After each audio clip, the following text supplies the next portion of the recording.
Maine has a problem, and the people in charge are counting on you to stay quiet about it. Taxes, housing, corruption, jobs, healthcare, the issues pile up while the headlines keep spinning. But two voices refuse to look away. The Angry Citizen, the CPS Punisher. Maine Matters is the podcast that doesn't flinch. Real talk, real accountability, no filters. The truth about your state starts here. Miles apart. Same state. Same corruption. Same silent majority still whispering, someone should do something. We're done whispering. Two names on opposite ends of the same Maine map. One built the weapon, one felt the trap. CPS Punisher grinding code in the dark.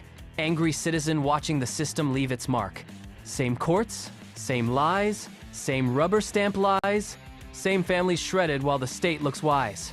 They count on distance, they count on fear.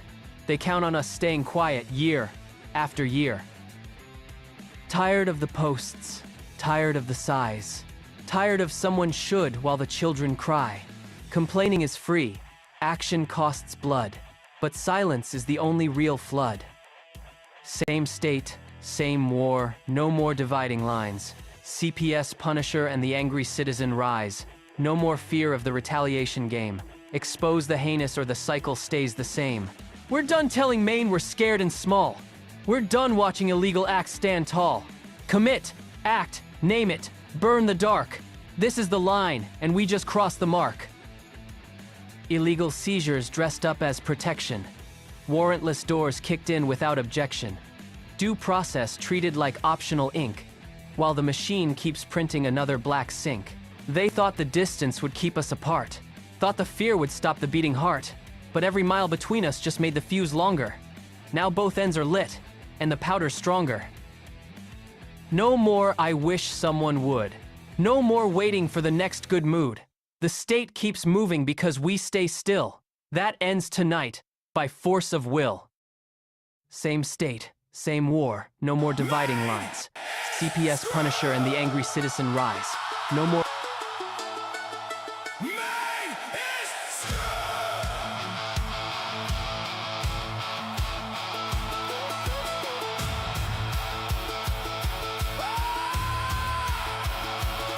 Well,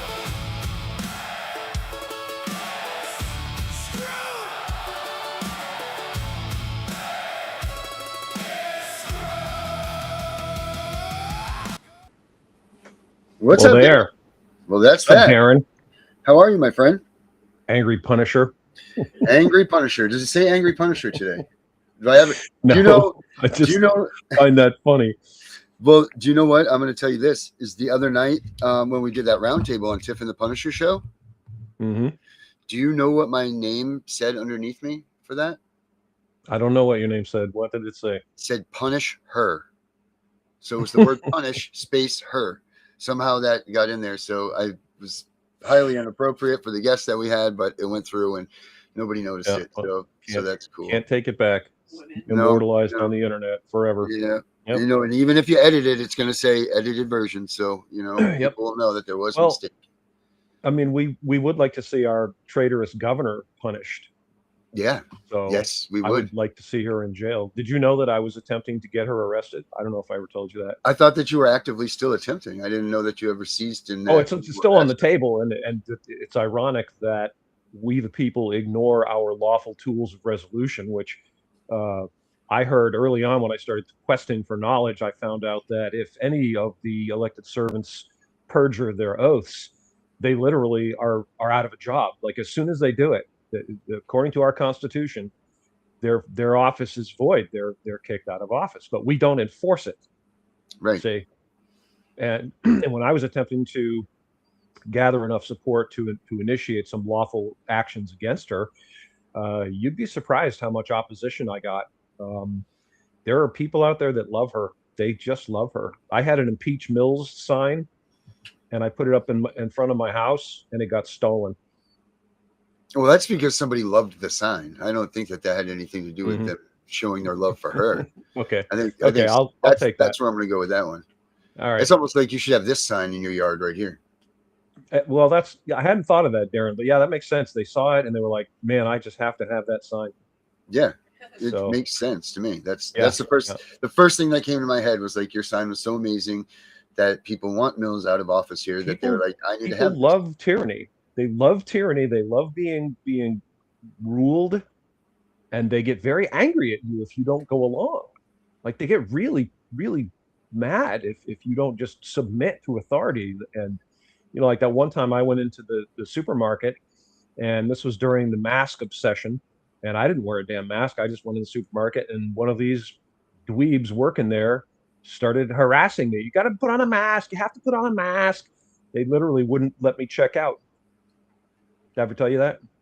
No, I did not. I was just Yep. looking to see if I had a mask available, because sometimes I do. I was going to put it on for some satire, but I think it's hilarious. There's one of the people that I met during the quest, and I interviewed him. I interviewed a bunch of people that were members of the SAG-AFTRA, the Screen Actors Guild, because they were all being told they had to accept the shot, the poisonous injection, and were blackballed if they refused. right. This guy's name is Chuck Slavin, and he actually ran for president of SAG-AFTRA.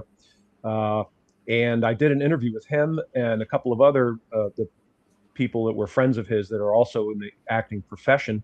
It's on my my YouTube and my BitChute channels.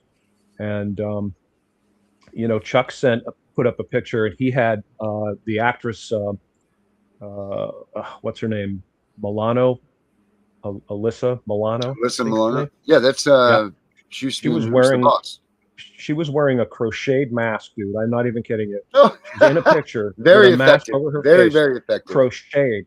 Mm. Like, I don't even know what to do with these people. They love to be ruled.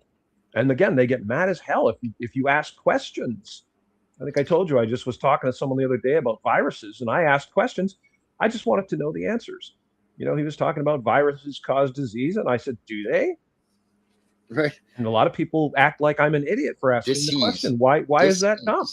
Mm-hmm. Can you show me? I just want to know. If it's so obvious that you get to laugh at me for asking the question, it should be even easier to just show me the irrefutable proof.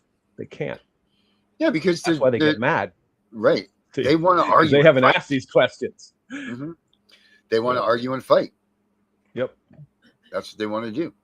That's it. Have you heard of all the Medicare fraud or the Maine Care fraud that they have going on right now? I mean, since we're going to be talking about that, I mean, that's hardly surprising. I mean, the system's ripe for corruption. It's just ripe. 40. Welcome to corruption. I didn't do that, Dana. Of Sorry, the week. my bad. But Nice. Since we're here, do you want to take a look at this? Yeah, by all means. All right. Since we're here, I didn't mean to even do this, but check this out. This is the CPS Punisher Maine Matters podcast, episode the 4th of August, 2026. But we never played this, so check this Taxpayers out. robbed. Disabled Mainers neglected and abused. And the state of Maine finally forced to act under federal fire. Let's break it down. This week, the Mills administration finally admitted what federal officials and investigators have been screaming for months: massive fraud inside Maine Care. 5 providers just had their taxpayer spigot shut off for credible allegations of fraud. Gateway Community Services, Maine Connect Care, Trident Medical International, Decent Healthcare, and Community Home Healthcare, one of the biggest billers in the state. Names on the board, money stopped. This is not a paperwork cleanup. This is the first real crack in the dam. These are not clerical errors. DHHS letters obtained by investigators state the agencies billed for services that never happened. They used workers who were excluded from the program or completely unlicensed. One agency ran prescriptions under another provider's identification number. Background checks were skipped. Millions of dollars in questionable claims flowed out while the state looked the other way. This is textbook Medicaid fraud, and it ran for years. While the billers got rich, the people they were paid to care for lived in squalor and abuse. Federal auditors already flagged more than $45 million in improper payments for autism and rehabilitative services. One agency, Paradise Residential Services, was terminated for putting clients in immediate jeopardy. Disabled Mainers sat in filth while the people billing the state for their care enjoyed luxury vehicles and lifestyles. Don't give Augustine credit for sudden integrity. This is predation. This happened because the heat got too hot. The CMS administrator came to Maine in person. The vice president publicly called the state a fraud bronze medalist. Federal task force scrutiny and multiple audits piled up. Only then did the suspensions drop. Now, even the Attorney General's office is scrambling to hire a new healthcare crimes unit director. Pressure works. Silence does not. The CPS Punisher is not asking. We are demanding full federal prosecutions, permanent exclusion of every fraudulent provider, an independent, transparent audit of the entire Maine Care home health and autism system. No more delays. No more excuses. No more looking the other way while vulnerable Mainers suffer and taxpayers get robbed. This is Maine Matters. Truth, accountability, justice. See you next week. Yeah. So that was about that. Yeah. So $45 million is so far the number that it's up to, Dana. $45 million. Insane. Absolutely insane. And most of that at the hands of people with autism and that need autism services.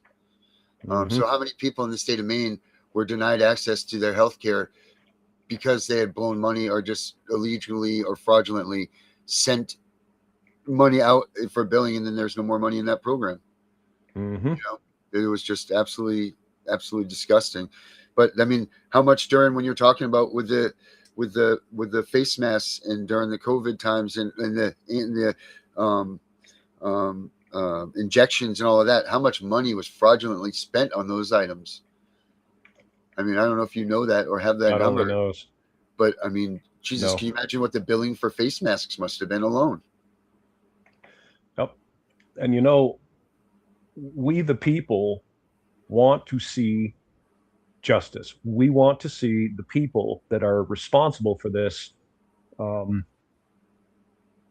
charged with crimes, because it's fraud. And I think that every penny that was paid out needs to be accounted for. And if someone stole money from we the people, they should be forced to pay it back with interest. Oh, Dana, that's federal money. That's federal money, buddy. That's federal money. Yeah, I hate that term. Can we give a quick explanation about how funding works? Would you Please. mind doing that? Would you mind explaining to everybody how this works? Well, basically, if for those who are not familiar, and I think this is pretty much common sense, is they take taxes out of us. They send the taxes to these various irresponsible organizations, and those organizations choose to use that money in some way. Some of it gets sent back to Maine for certain things. They call it federal funds, but it's taxpayer money. And I hate the fact that people keep using the term federal funds, federal funding, and acting as if somehow they're doing us a favor, sending us back our own money. Like, I take money from you, I take $50 out of your wallet, and then I give you back $10. And I say, here's $10, but I'm not going to give you the $10 if you don't do what I want.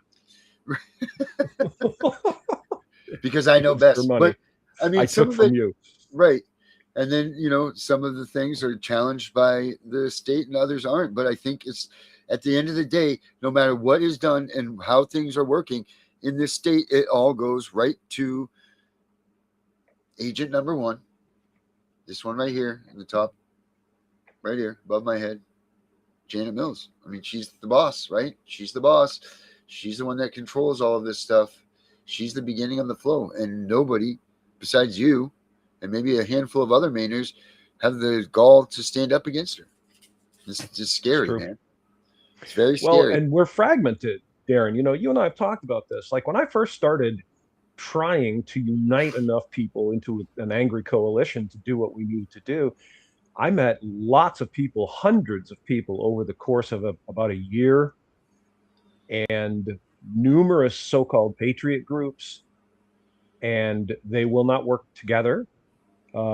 They would only entertain my presence when I was supporting them. If they had an event, if they had something they were trying to do, they wanted me to donate money, they wanted me to join their group, be a member of their group. Yeah.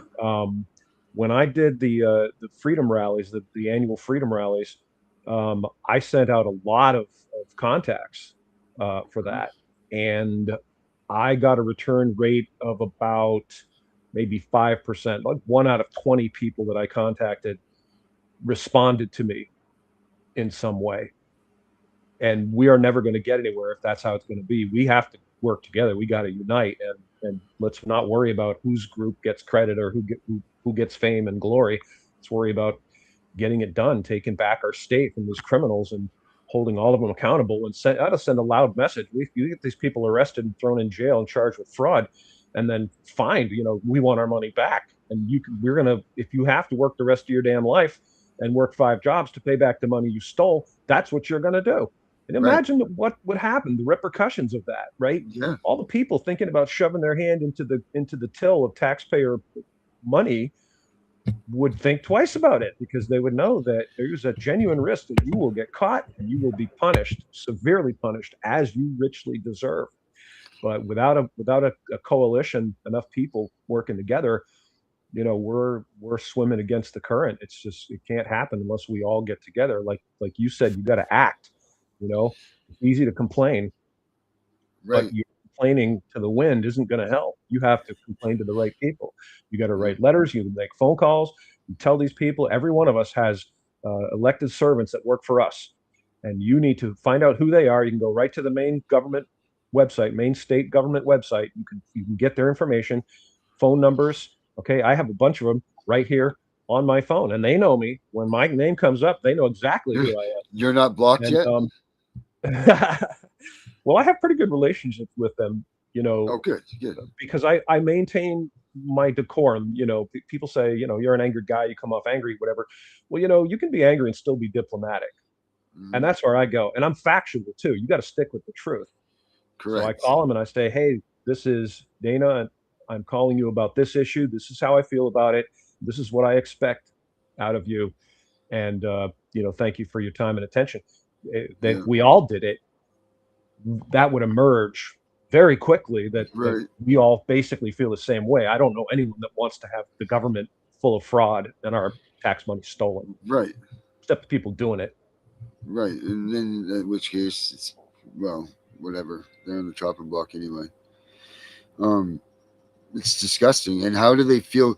How is it that, how much does the governor make, do you think, Dana? Do you know that the governor of Maine makes about $70,000.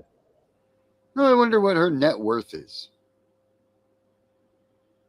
Good question. I don't know. Because what I want to know is, how do these politicians that make pennies on the dollar representing us, how do their bank accounts grow astronomically, especially while they're in office? It seems awful funny that a job that you're supposed to be devoted all this time with, and your salary all of a sudden is like, blah, blah, blah, or your net worth just continues to rise. I mean, that tells me that you're taking money from a special interest, or that tells me that there's a lot more going on than what meets the eyes. And I know that they drive up and down the road with the scare of God in them and all of this stuff. You know, the government officials, you know, the ones that are hunting the ICE people and all of that. But, you know, they're collecting dollars upon dollars upon dollars. But how are they doing that when they're salary based? Doesn't make any sense to me. Yeah. Well, I mean, we sort of know. I mean, it's pretty obvious. Like if you look at it on a national level, and you look at our senators and our congressmen that go to Washington, and they're all millionaires, Yeah. and they're making, what is it, like 170, I think, grand a year, which in my world, that's a ton of money, but I guess for a lot of people, maybe it isn't. I don't Yeah. know, but Yeah. they're all millionaires, and they all Yeah. make money on stocks. Somehow they always know what stocks to buy when. Um, and they arrange deals for themselves that they will, like, Barack Obama made some sort of deal with a book publisher, and when he got out of office, they gave him some giant amount of money to supposedly write his memoirs or something like that. It was ridiculously high, like $2 million or some ridiculous amount of money like that. They're always looking for ways to line their pockets, and they're good at it. They shouldn't be able to, um, Make money from other right. sources. Correct. Not while they're in I mean, office. I would agree with you. That's a controversial topic. It's been raised before, and it's been proposed by people that we should implement a system where when they're in office, they don't get to make money, like buying From and drawing selling from a system. stocks, Right. things like that. So, but I don't know. At the end of the day, I think we just need to elect the right people, and we need to lose our bias. Our biases are disturbing. The level of biases that we have are very disturbing. People align themselves with someone, and they vote for that person, and they praise that person, and then when that person starts doing things that are clearly not okay, the people that support them will not say, okay, you know what, maybe I made a mistake, right? Right. I thought Yep. this person was great, but then they did this thing, this clearly reprehensible Not thing, very or said right. this terrible thing, and I'm going to decry them. I'm going to condemn them for that because it was a terrible thing that they did or that they said, and we send them back. And this is in my opinion, largely a result of this idiotic two-party system. Mm-hmm. And people get married to this system. They just love it. All my life, for I'm 63 years old, and all my life I've heard people telling, as soon as we get those Republicans in office, everything's going to be fixed. It's never happened. Never, ever, ever have we gotten Republicans in that office and controlling both houses, and a president who's a Republican, and had them cut all the outrageous fraud, waste, and corruption in our federal government. Never. They Right. just make it bigger. We're $40 trillion in debt, America. $40 trillion. It's like a Mm-hmm. joke. It really is. It's like you can't make up a number that's that big. It's sickening and disturbing. We keep sending them back, so you got to stop doing that. It says, let me see here. I'm pulling up this article on World Wire. It says that Maine, this Democrat.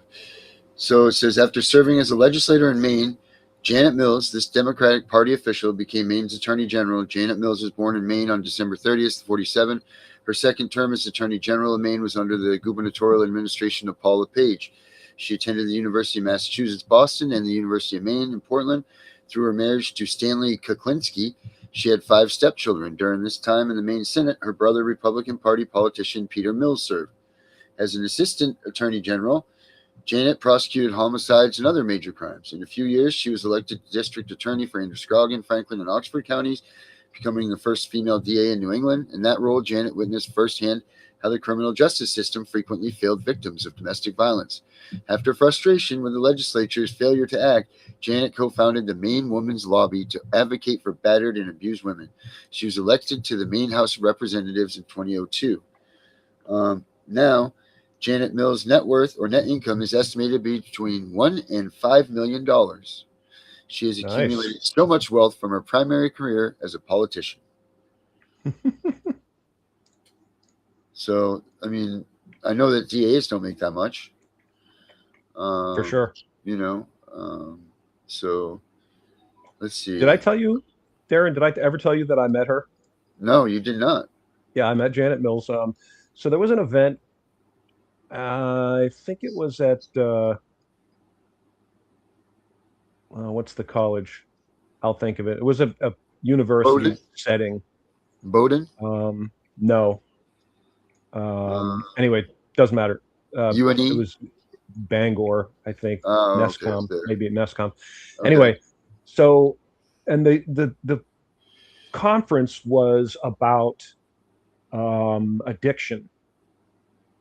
And there were a bunch of people there. This was when Janet Mills was the Attorney General. And they had this panel with Janet Mills being one of these people.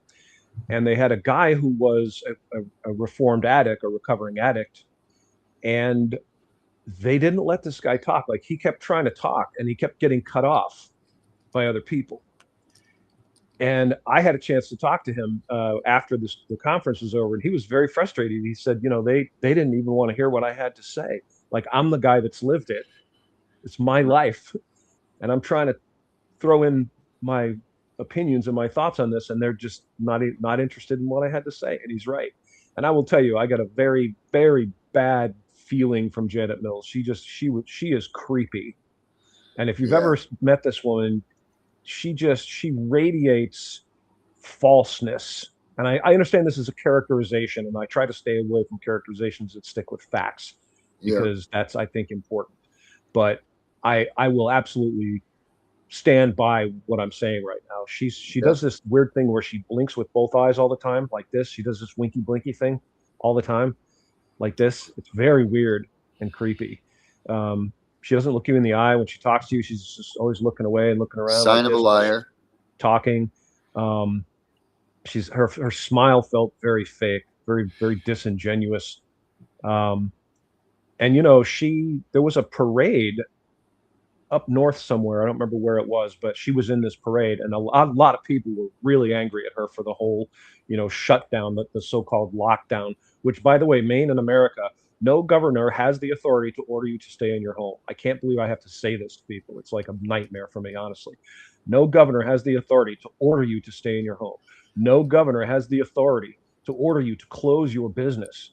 Okay. And by doing that, they are perjuring their oaths, and they are automatically out of office. As soon as a governor does something that perjures their oath, they are no longer the governor. And we, the people, need to enforce that. So these people were very angry at her, rightfully angry at her. And she was on this float, and she was like smiling, like she was deliriously happy. Just so happy and waving at everyone. And people were standing on the side of the road screaming at her, screaming obscenities at her. And she had this huge smile. She was waving, hi, yay! I mean, she's Mills, she's wacky, man. She's a whack job. Oh man, she's so odious. She just disturbs me to even see her. Like, every time I see her, I'm revolted by her. Revolted. That's an evil word. That's a yeah, man. Very ugh. She revolted me. I was so upset. Strong language. She was revolting. Absolutely revolting. Well, I mean, she just doesn't care. I mean, she's just, nope. that Reddit article that I was just reading about her said right on it that she's a celebrity politician. That means that she's there to be more of a person. Fame and glory. Fame and glory than she is for doing the right thing for Maine. And she proves that over and over again. Yep. And I'm afraid that, she's out of this next election. So we're thankful that we don't get to see her again this time, this run around. But in Maine, can't she run again for governor after this next She can, term? yeah. If she sits out one term, she gets to run again if she wants to. And it seems like that's what her and Paula Page do, right? Like, they bounce back and forth. Yes. So that they're going to control this entire state until the day that they die. That's the idea. Right. So, and a fairly substantial number of our elected servants here, and our state level elected servants have served a number of terms, and they've kind of made a career out of it, which, if you think about it, doesn't make sense, because it doesn't pay much money. Like, it's not a way to get rich. If you're just looking for the salary of it, it's not very satisfying, but it's not really about that. And a lot of the Democratic representatives, and again, I disdain labels. I hate partisan labels. I hate the fact that we are always using Republican, Democrat. Democrats did this, Republicans did that. Right. However, sometimes the shoe fits, and in this case it does. And most of them are people who are independently wealthy. They're just doing this as kind of a hobby, you see. Right. So doesn't matter to them that it doesn't pay much money. and they are, unfortunately, they're not representing the people of Maine. They're not speaking and acting in our best interests. They're doing what the party wants them to do. It's an oligarchy. Right. It's terrible. Like you're seeing a lot of these people that are moving in from other states that they have a camp up on Moosehead or, something like that. So now they're fighting for their rights on their camps. Don't get me wrong. There's a difference between a camp and $1 million luxury place on the water. Right. Camp to me is a 2-bedroom, small little tiny place with a wood stove in it. It's got a broken down porch on it, with some screen on it that's half open. And it's on a nice lake somewhere. That's a camp. Right. When these people are talking about their camps, they're these $1 million A-frame looking ginormous pine inside, like the place is not a camp at all. Well, it's a luxury retreat, luxury vacation home that, they're 30, kin can come up and stay at the same time and still have every place to go to the bathroom on time and, sleep everybody in there. Whereas if you're at camp with me, well, you better go outside if someone's in the bathroom. That's all I'm saying. That's camp. Yeah. So, yeah. It's really sick. It's really disgusting, and it's what these Maine politicians are doing, especially, is not giving us any service to anything that's going on. I do have another clip of this week's updates, Dana. If you want to watch these, this one does involve this week's news stories. Let me see. Roll it. Here. Let's see. It does. The beginning of it does include the Medicaid fraud with the updated stuff. Let me put this on here. All right, cool. I want to point out too that all of us are still waiting for the Shenabello's investigation about how those 250 ballots got delivered to a residence in Maine by Amazon. Still waiting on that one.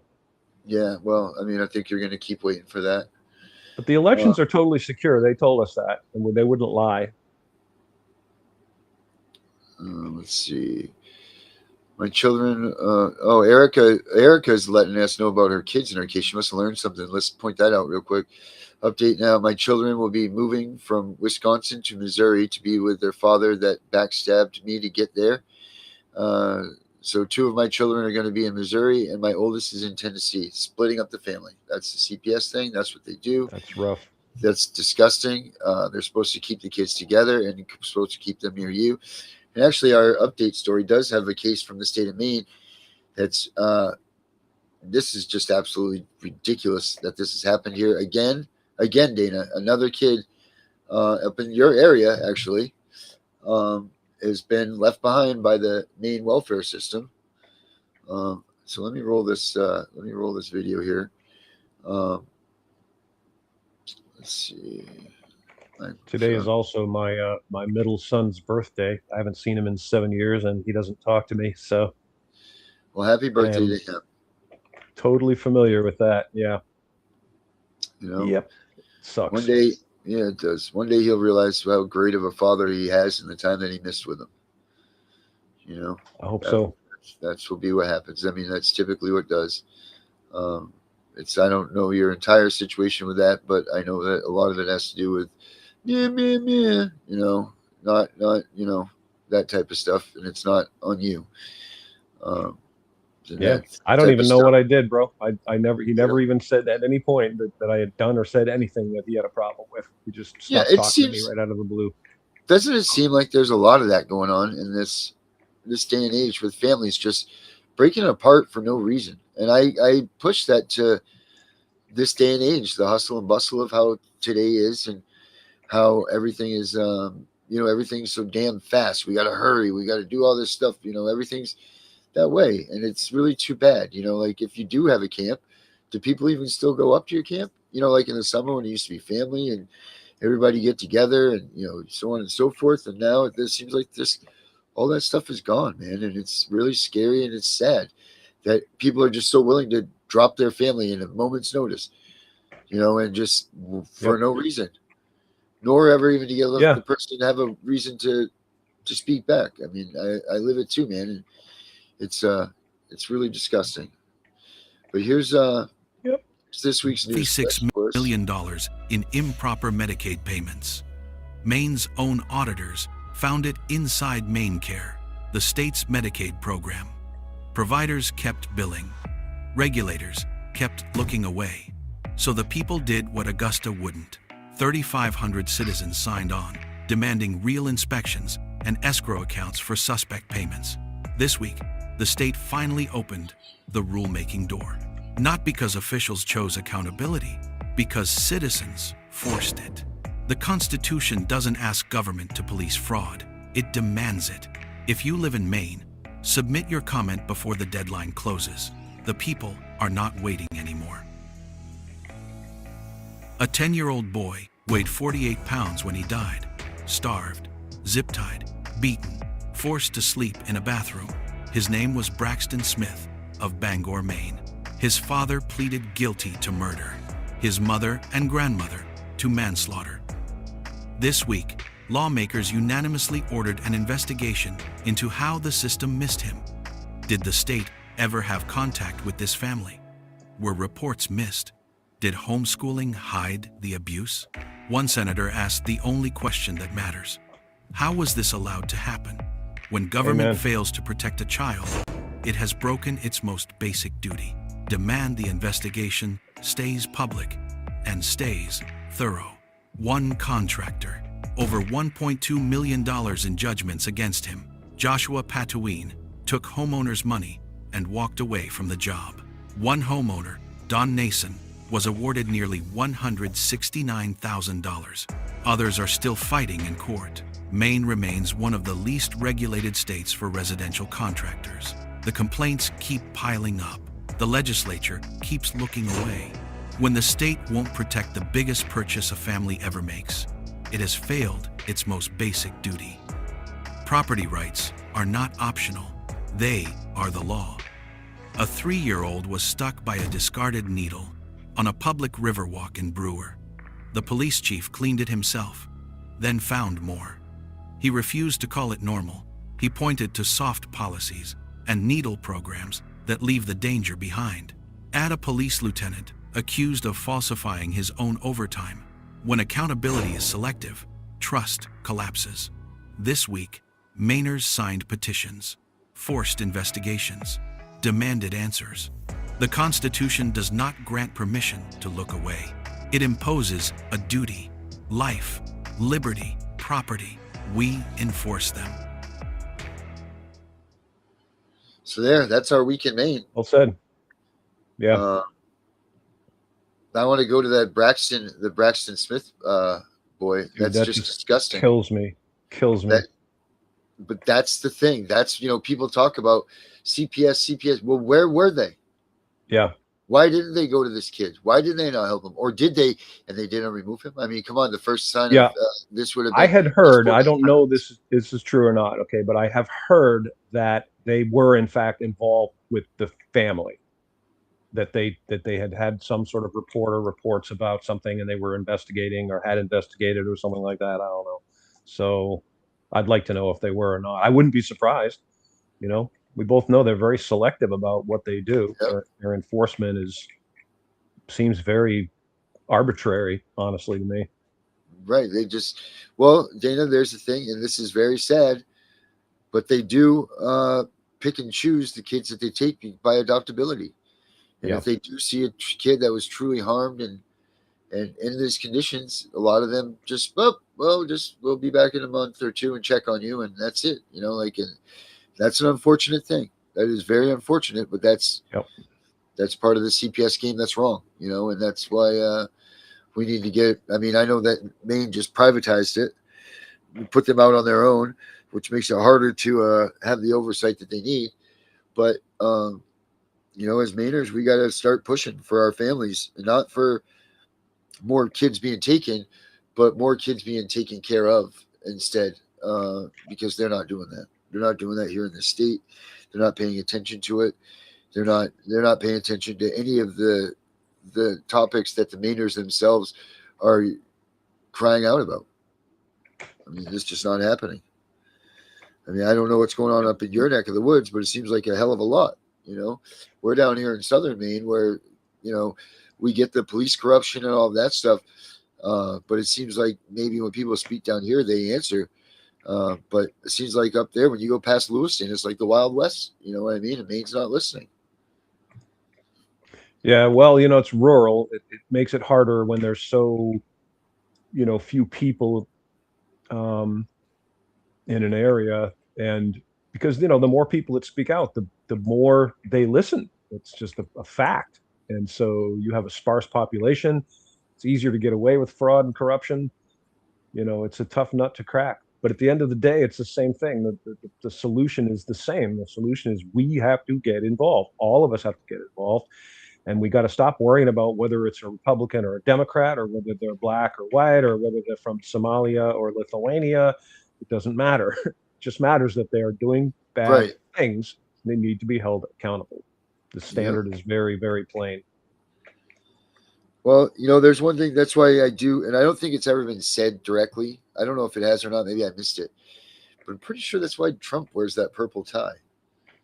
Have you ever noticed that? That Trump No. wears a purple tie? I'm pretty sure you think that's that's why. Well, red and blue makes purple. Oh, no, it could be. So I don't know. I mean, maybe we should, and if it doesn't, if that's not why, maybe we should start that position of get rid of the red and blue. Everything's purple. We're all red, white, blue. Something along those lines, because we need to stop the designation of your political party needs to be disbanded. That needs to stop. Like we need to realize that we are all Americans. Period. Yes, that's what I'm saying. Constitutional Americans. That's you right. Want the Constitution to be in effect, or you would like to see it not be in effect. And I don't see why anyone would not want the Constitution to be in effect. It doesn't make any sense unless you like corruption. Yeah. And we got to make this clear again, Dana. What is the purpose of the Constitution again? And the Constitution is designed to let all of us, we the people, know what our rights are so that we can hold our government accountable. In other words, it doesn't give us rights. It tells us what they are so that we can keep the government in check. Right, because the government's just here to be a representation of us. Right. Yeah. They don't get to make these serve decisions. Us. Right. Government by the people, for the people. And if you look at how things go, when there's an election, what happens? Someone gets elected to an office, and what do? They immediately start doing what they want to do, right? Yeah. They don't necessarily do what we want them to do, or we wouldn't be $40 trillion in debt, and we wouldn't be sending billions and billions and billions of dollars off to foreign nations like Israel. Like all of you listening right now, how much money you have in the bank account that you'd like to send off to the government of Israel, right? It's absurd. They do what they want. And then we don't hold them accountable. And that's because most of us say, well, at least it's not as bad as it would be if that other person was in office.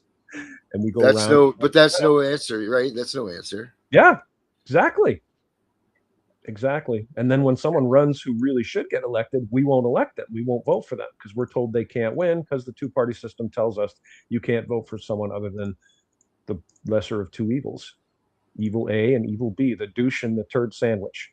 That's right, because you got to get some ungodly amount of like half a gajillion signatures on a ballot if you want to run or something like that. If you're not of the party or something, just astronaut. Right. Like you need more signatures than you do to actually win the election, I think, or something like that. Well, it's definitely a lot. I knew the number because I looked into it, but I don't remember exactly what it turned out. But yeah, it was just silly, silly, I think it's like a 500,000, isn't it? Not 500,000, I think. For what now? You're talking like get on president? the ballot, to get on the ballot. Depends on the office. Does it? To be a senator or a congressman in the state of Maine? Yeah, it's thousands. Is it thousands? Yeah, it's some thousand signatures. So what's funny is you can be a write-in candidate by simply declaring your intention to be a write-in candidate. There's a form that you can get from the government of the state, and you just fill it out and you send it in. You don't need any signatures at all. So do you get the same? You probably don't get the same. I don't know if they're luxuries, but the same benefits of, running during that must be like a last minute thing, right? Or can you just say that you want to be a write-in and that's it? Yeah, that's it. You just fill out the form, you send it in, and then if you can get enough people to write your name on the ballot, you'll win. Yes. I thought about running for governor as a write-in candidate. I really gave it serious consideration. You would but do the problem right. is, I'm sure I know a lot of people would vote for me, and that's fine. The problem is that I would be blamed for the lesser of two evils losing, you see. Right, because so many people would vote for you instead of the Right. They whatever call is you a supposed to prove. spoiler. Yeah. Yep. If you do that, you're a spoiler. It's funny how you get vilified for doing that. Like you're doing something wrong. Okay. I don't know if you know who Ralph Nader is or remember Ralph Nader, But yeah, but I Ralph remember Nader Ralph. ran for president. Yeah. Okay. And Ralph Nader should have been elected president if we the people were not such sheep. He was the obvious best choice for that position. Yep. He had no special interest backing. He was not trying to run to empower other people. He wanted to do the right thing for we the people. And he was barred from the presidential debate. They threatened to arrest him. This is all in a Yep. documentary, and it's a Yep. fantastic documentary. And he was called a spoiler, and he was widely hated because people voted for him instead of whoever else they would have voted for. And it was never Yeah, I think established. that was the Bush. Wasn't that the Bush? I think so. old- Yeah. Yeah. And they did the same thing to Ross Perot too. Remember Ross Perot did that same Yeah. thing.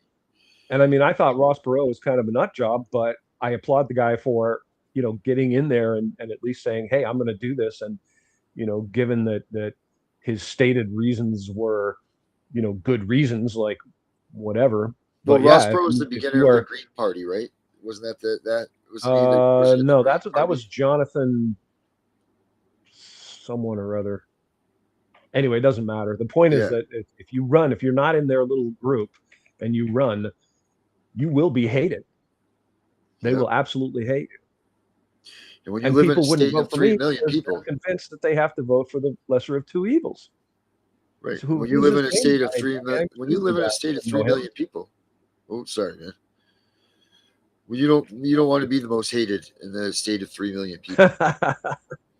Yeah, I've already earned my share of hate, as you know. We've discussed that. Right. Yes. You definitely do your due diligence of noise making, but like but there's a right and wrong, like to do the right thing. When did the right thing become a hateable offense? Because it is now, just like you said. Yeah. Now it is. I mean, we have this little ticker here of the people that are going by, and I'm looking at. Do you remember the last time that? Let's put it this way: Susan Collins wasn't a senator. No, and she said supposedly that she was going to only serve 2 terms when she first ran. That's what I'm told. Yeah, and that was back in what, like 1983 or something. Yeah, Ridiculousness. many years ago. Yeah. And then you have Angus King, our former governor, who dipped down, and now he's a career politician with the Independents. Yep. And then who's the other one that we I really, really despise Angus King. I do too. Who is our other? We have one more, right? Don't we have one more representative? Or no, it's just them two. Yeah, well, right now they're for Senate. Right, and then who's the House of Representatives people for the state? I couldn't tell you off the top of my head. Is Mark Lawrence one, or is he a state one? I don't know if he's a. Well, I mean, we could look it up, but it doesn't matter. The point is, they're career politicians. We elect them, we send them back. They do terrible things, and we send them back again. And it's like, it's bad enough that we don't punish them for doing the bad things. It's way worse that we would reward them, literally reward them for being douchebags. Yep, give them some money and a little license plate and a car and a little note in the window that says they can park wherever they would like. Yep. Off they go and run away they do. Taking away the state's money and everything else, Yeah. I don't know if I ever told you that I met Paul LePage. So I didn't like Paul LePage when I first became aware of him. And I had occasion to meet him and talk to him. Comes off a lot better in person. But he complained about this in a manner of saying basically he thought that a fairly substantial number of the people that are state elected servants do it just for the license plate. He's probably right. He said, I think they just like the plate. Yeah. Do any other states do that? That you actually get a license plate that says that I you're don't know. That's a a good question. I wonder. I mean, I don't know what privileges you get with that plate on there. I mean, maybe parking at a handicap spot. I don't know. Probably. I don't know. Who knows? That's like the Trump of all license plates to have is the Maine state representative plate. Yeah, we should look that up for next show because I'm yeah, curious find about out it. find out what is the benefits of the Maine state representative license plate. Yeah, what do you have to have one? And who foots the bill for that? Well, we already know that. We, the people, the taxpayers. It's funny because we're not a wealthy state. We're a poor No, state. And right. yet, for some strange reason, they act like we all have money to burn. They spend our money like it's free. Well, once they were on the whole let's take their children thing and realize that that's a good way to balance the budget, it's been no turning back from Maine.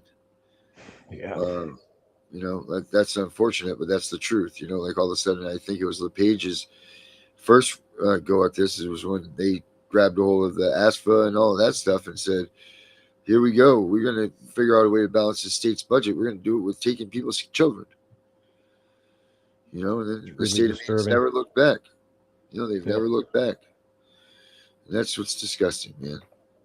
That's so gross. It's so disgusting that they're stealing and taking away all these little lives that could have been something, that still may be something, but that didn't need to be taken away, and they're just ruining them. Yeah. I mean, think of the trauma. Think of what it must be like to be a child, helpless child, and have strangers come into your home and seize you and drag you away from your parents. Literally kicking and screaming. Thrown in with some random stranger who may or may not be a decent human being. It's profoundly disturbing to me that we would tolerate this. Yeah. But we know they know better, the caseworkers that just graduated from high school that have never been a parent and making these decisions for the parents of Maine. They know better. They know what's better for these kids than their own parents. That's the mentality of these people. The so-called foster care system, and it's so ironic that they are supposedly, like vetting these people, right? Like that's what, they'll tell you that if you were to be talking to anyone in this system, they would say, oh, well, we don't just let anyone be a foster parent. You have to be vetted, get a background check and all that good stuff. And yet the children somehow still get abused. Like you're literally failing at the task that you claim that you're better at than the parents, because you claim that the parents are abusing the kid, and then you're abusing the kid by placing them with people that are abusive and to some degree, and potentially even to a very high degree. I mean, I can't imagine what that poor little boy went through, who was starved, zip tied.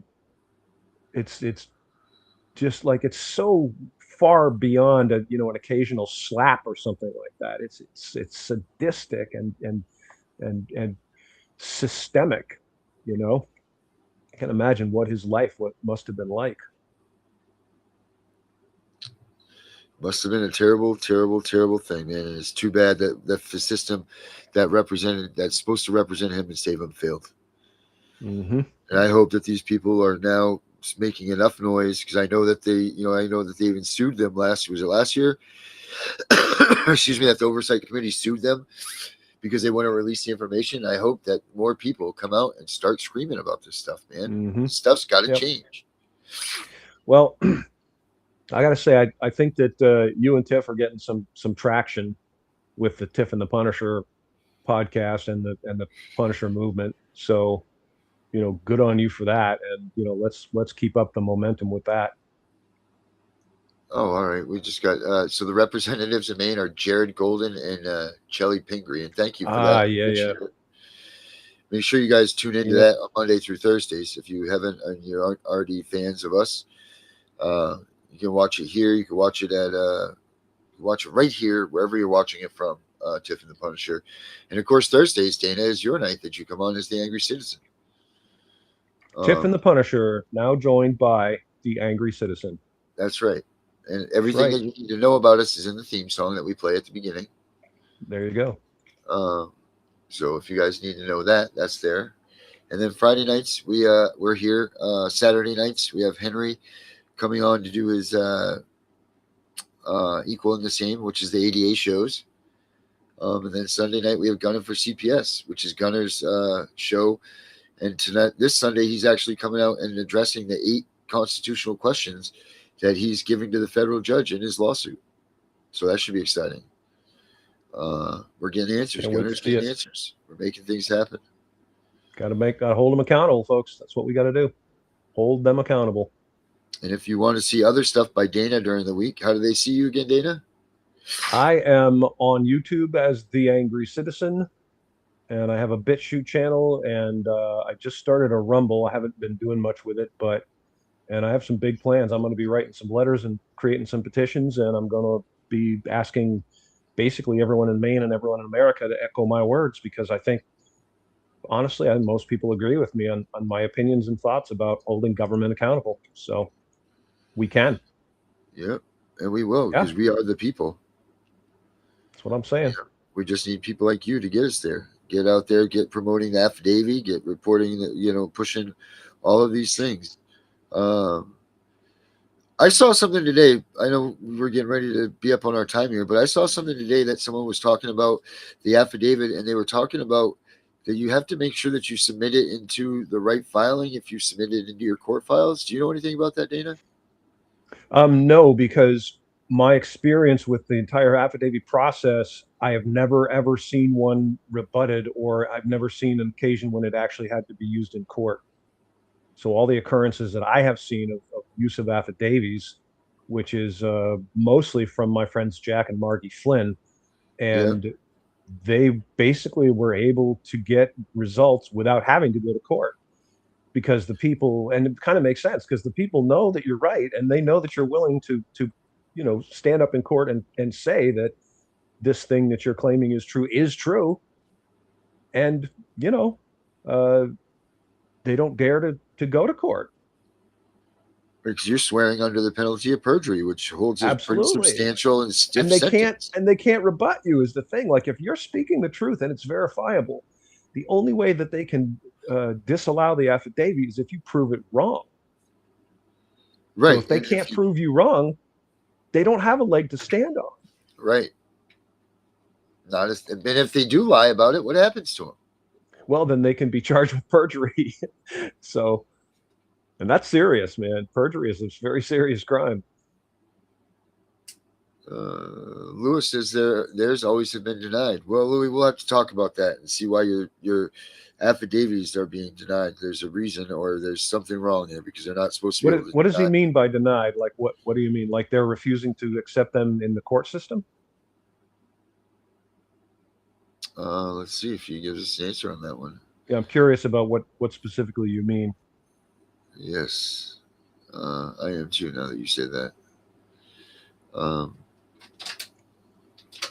Well, he'll write it up there in a second. I mean, we got to all remember the courts are largely, if not entirely, corrupt, and they're going to use whatever tactics they can. They will do literally anything that they think they can get away with, and an affidavit is especially repugnant to them, because that is a sworn statement of fact made under penalty of perjury, and it tells them that you mean business, that you know what you're doing, and you're not messing around. You mean business. Well, it's a year in jail, right? A year in jail and a really hefty fine. Is it not? If you I don't know off the top of my head. It is jail time. Yes, perjury is a jailable offense for sure. Let me look that up real quick here. If you lie on an affidavit, what happens to you? What the penalty is for that? While we wait for Louis to, he said, okay, Louis, very nice. Yes, Dave, very vague, Louis, very, very vague. But if they're denying your affidavit, there's a problem. So we could talk about that. Figure out what the hell you really mean. Yeah, that's another discussion. We should definitely have that though too, and I'll do a little more research into it. Right. Let's see here. See if I can help you out. What happens if you lie on an Affidavit. Drum roll. Lying on affidavit, a written statement signed under oath or penalty of perjury, is a serious legal offense. It can lead to criminal charges of perjury, steep fines, loss of credibility in court, and potential imprisonment. Perjury, because an affidavit is a sworn legal document, a deliberate lie on it is legally classified as perjury. Fines and jail time, depending on how severe the lie is and the laws of your state or country. Perjury can be treated as a felony or a misdemeanor. Carrying potential prison time and heavy financial penalties. With a civil case, it goes to loss of credibility. If the judge or jury discovers you lied, you will lose all trust. The court may completely discount your testimony. Losing the case, a false statement can cause you to lose your case. The judge can order you to pay the other side's legal fees or face other civil penalties for fraud. There you go. So, yeah, it's a big deal. And that's why they don't want, if you're speaking the truth and you're exposing corruption, they are going to do whatever they can to keep that out of court. They do not want that entered into the court because it will be then a matter of record. And if you are lying about exposing corruption, stop doing it. Don't make us all look like frauds like yourselves. Please don't do this. If you're going to go and try to expose corruption, tell the goddamn truth. Don't sugarcoat it. Don't try to change a detail here and there. Tell the damn truth, because if you're going to lie, important. You're going to be just as corrupt as them, and you're going to make us that are really out here fighting this stuff look like a joke to them. So please make sure, if you guys are going to go up against that stuff, that you do hold the truth and hold your own irons in the fire, and make sure that the ones of us that are fighting too aren't looked at as chumps, you know. Amen. So, amen to that. Well, Dana. All right. We're done here for the day, I think. How do you feel about that? Good show. I'm feeling good. I think we're finally getting some traction. I think we might actually, I might actually live yet to see some of these people held accountable and put in jail where they belong. Awesome. Excellent, everybody. Well, thank you all so much for joining us. We'll be back next Friday for Maine Net. Have a good one, guys. I'm just as shocked as you are. I believe the president has learned his lesson. I would vote for him again, yes. I've been named the most bipartisan member year after year. I'm worried. I gotta stop this for a minute. So hold on a minute. Same state. And I'll bring Dana out for this. Dana, I had run this song last week, and you said, "What was this all about?" Yes. So this is comments all made by politicians from the state of Maine. So everything that's going through here are all different verses from, from quotes. Janet Mills, from quotes from different politicians, various politicians throughout the state of Maine. So that's what these words are. But now I need to change that, so I'm going to play this one instead. So have a good weekend, everybody. We'll catch you all next week. Until then. Thanks for watching, everyone.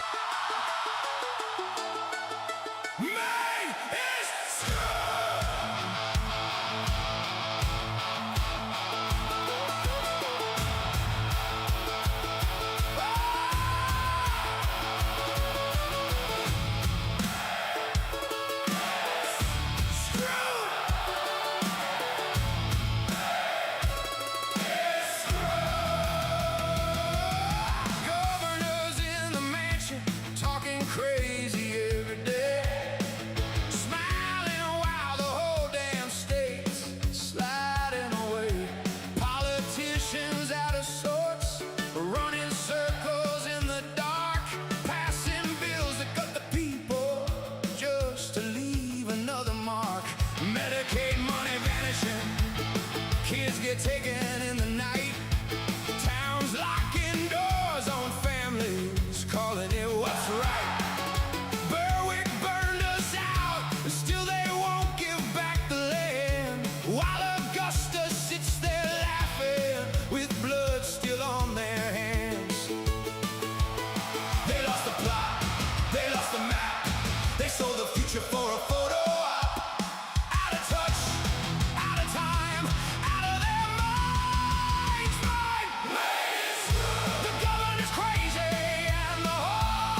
Politicians walking out the door, DHH just looking sideways while the bodies hit the floor. Contractors stealing, councils fighting in the light, while families lose their homes and nobody makes it right. They talk about progress with a straight face and a grin, but the state's on fire and they're still just fanning the wind.